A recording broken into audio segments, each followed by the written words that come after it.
rata-rata selama perjalanan. Jakarta kembali terapkan PSBB mulai 14 September mendatang.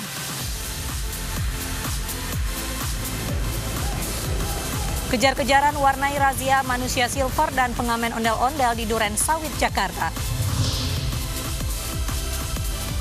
Polisi gerebek rumah pengedar obat keras di Jember, Jawa Timur.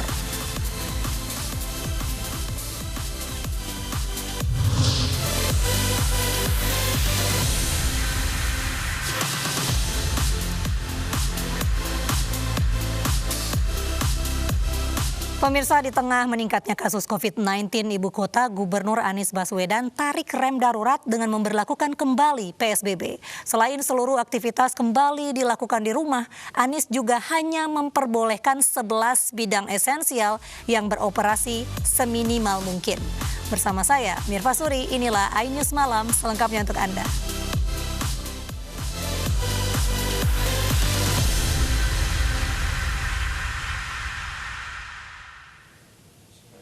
Pemprov DKI Jakarta akan menerapkan kembali pembatasan sosial berskala besar pada 14 September mendatang. Keputusan menarik rem darurat ini setelah kasus COVID-19 di ibu kota meningkat. Sempat meningkat cukup tinggi. Alhamdulillah turun.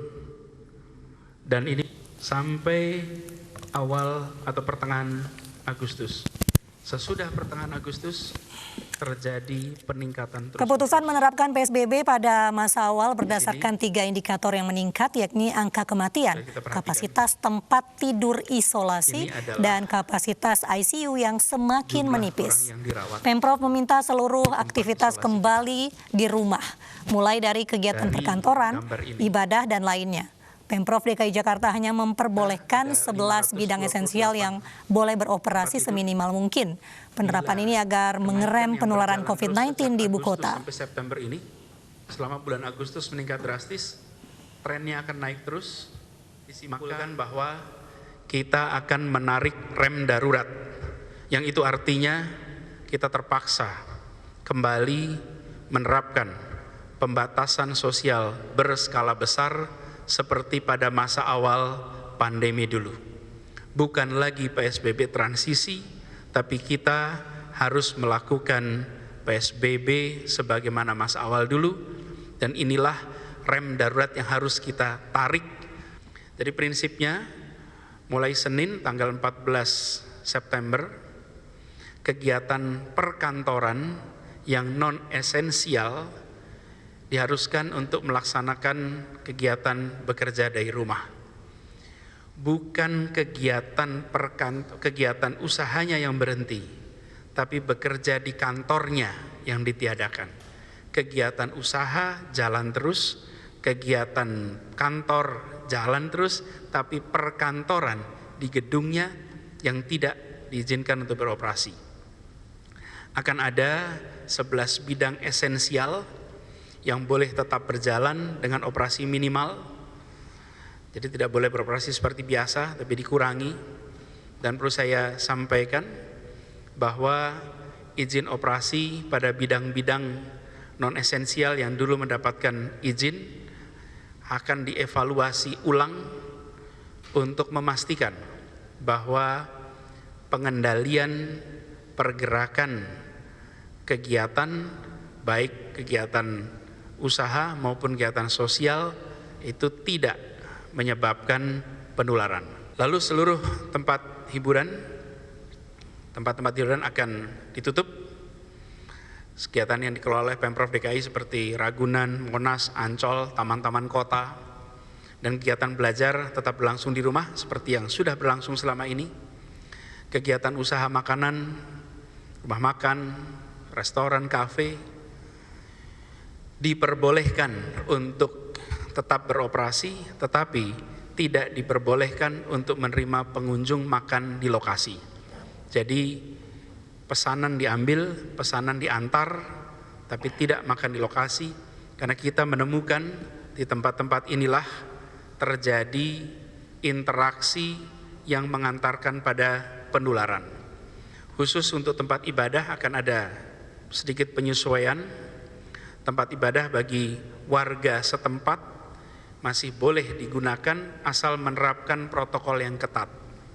Artinya, rumah ibadah raya yang jamaahnya datang dari mana-mana, bukan dari lokasi setempat seperti masjid raya, tidak dibolehkan untuk dibuka, harus tutup.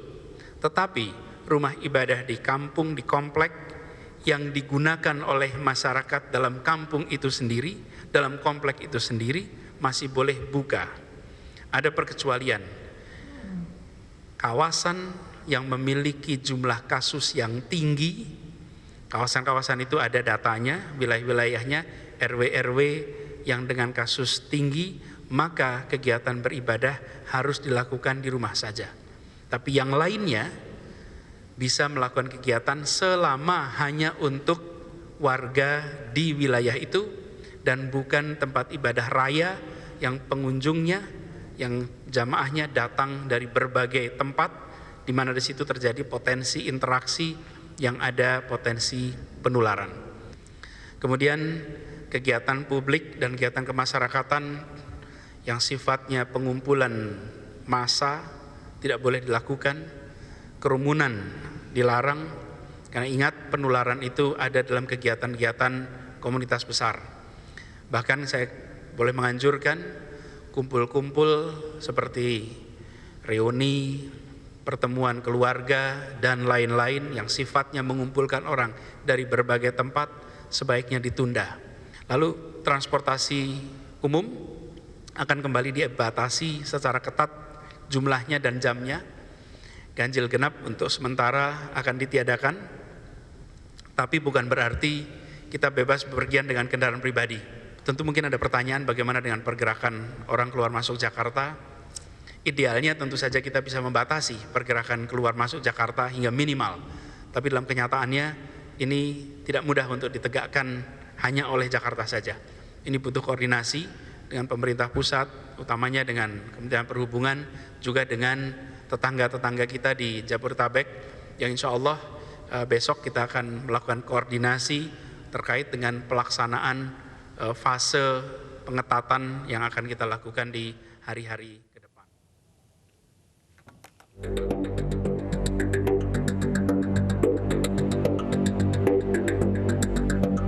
Bahan pangan, energi, komunikasi dan teknologi informatika, keuangan, logistik, perhotelan, konstruksi industri strategis, pelayanan dasar dan pemenuhan kebutuhan sehari-hari.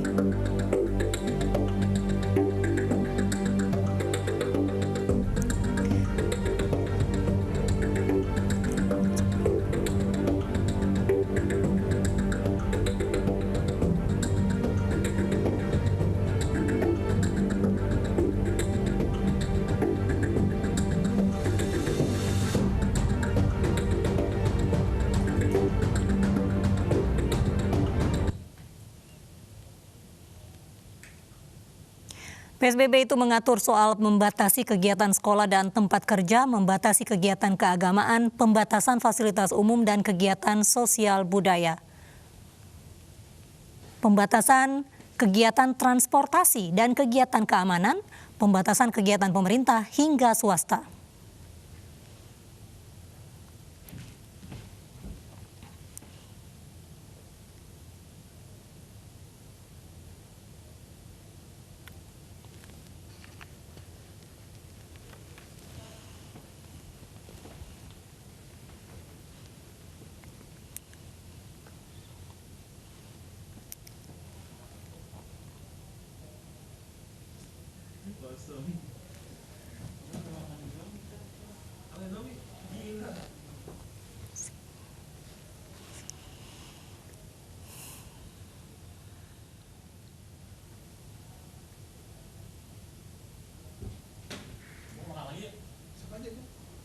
Pemirsa, kita ke informasi di mana 2 rumah di Depok, Jawa Barat terbakar. Api berasal dari korsleting listrik di warung sembako di samping rumah.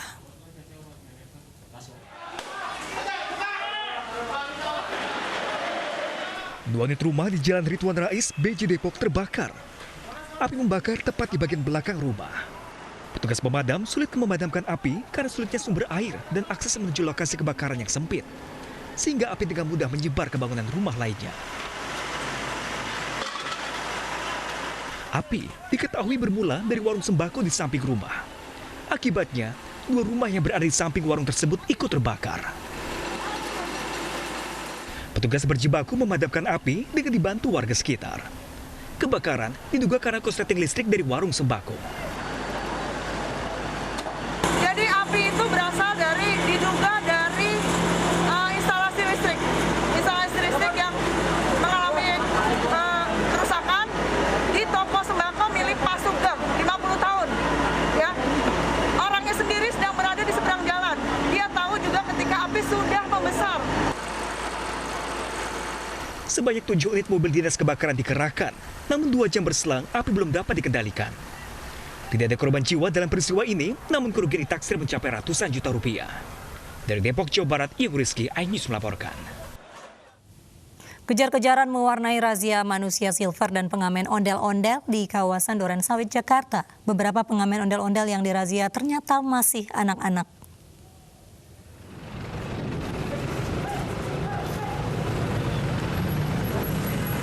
Manusia silver ini kabur saat razia petugas di daerah Durensawit, Jakarta, Rabu pagi. Petugas pun hanya menangkap beberapa dari mereka. Seorang manusia silver mengaku mencari uang dengan cara ini sudah berjalan selama 3 bulan. Nanti sehari dapat berapa? 70, 80. Oh, biasa mangkal di situ? Enggak juga, kadang-kadang kalau lagi kampung. Kalau lagi kampung bosen gitu orang-orangnya. Udah berapa lama? Baru 3 bulan. 3 bulan. Jadi kemarin sih dagang patung dan abang. Mas, jangan kabur mas. Selain manusia silver, petugas juga menangkap 2 orang pengamen ondel-ondel. Seluruh peralatan termasuk ondel-ondel langsung disita petugas. Para pengamen ini pun dibawa ke Gor Ciracas untuk didata. Panggil orang tuanya, karena yang ondel-ondel ini, pengamen ondel-ondel ini masih usia anak sekolah. Makanya nanti akan kita panggil orang tuanya supaya kita didik. Diketahui aturan mengamen seperti ondel-ondel masih dikaji. Sejauh ini Pemprov DKI Jakarta baru sebatas menegur atau mendata, belum sampai mengatur atau memberikan sanksi denda.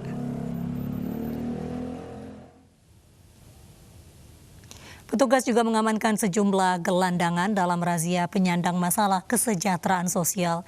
Di kawasan Menteng, Jakarta Pusat, seorang gelandangan nyaris terjun ke kali banjir Kanal Barat untuk menghindari kejaran petugas.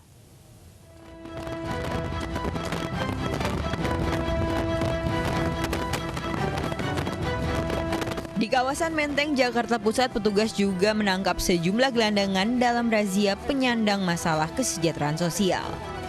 Petugas Satpol PP mengejar seorang gelandangan yang kabur saat akan dirazia di Jalan Latu Harhari, Menteng, Jakarta Pusat. Ada juga kemarin itu kendala karena memang penampungan di sosial itu harus dengan tes dulu gitu ya. Jadi sekarang ini kami melakukan penindakan ini, nanti akan dikirim ke GOR dan kalau di sana nanti akan dites rapid. Kalau memang dia negatif, dia akan dikirim ke panti, ya. Tapi kalau dia positif, dia akan dikirim ke Wisma Atlet begitu. Seorang pria ditangkap saat mencoba melompati pagar pembatas di pinggir kali Kanal Banjir Barat. Petugas Satpol PP juga mengamankan sejumlah gelandangan lainnya. Mereka yang terjaring akan diisolasi dan jalani tes kesehatan COVID-19. Dari Jakarta, Rani Sanjaya, iNews melaporkan. Pemkab Garut minta polisi menindak paguyuban Tunggal Rahayu yang mencetak uang sendiri dan mengubah lambang Garuda Pancasila. Kami hadirkan informasinya usai jeda berikut.